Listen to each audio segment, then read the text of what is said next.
बुहिरा अरब में इस वक्त समंदरी तूफान मजीद शिद्दत इख्तियार कर चुका है। ताकतवर तरीन समंदरी तूफान इस वक्त कराची के जुनूब में मौजूद है। इस हवाले से मजीद तफसीलात जानते हैं हमारी नुमाइंदा मरियम हसन से, जो दो दरिया पर मौजूद है। बताइएगा मरियम, क्या सूरत हाल है वहाँ की?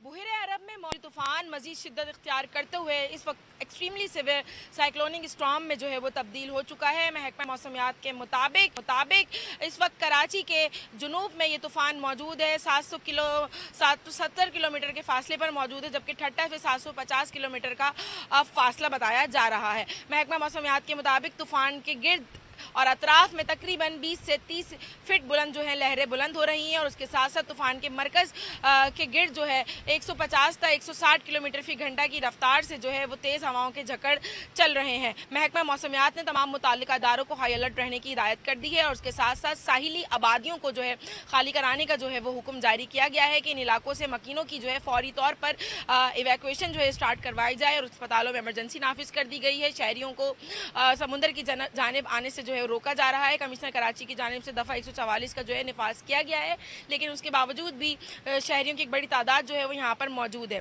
तो बुहिरा अरब में तूफान की मौजूदगी के सबब समुद्री हवाओं का सिलसिला जो है मुअत्तल हो चुका है, जिसके सबब आज और कल शहर कायद जो है वो शदीद गर्मी की लपेट में रहेंगे। हवा में नमी का तनासुब। बहुत शुक्रिया आपका तफसीलात के लिए।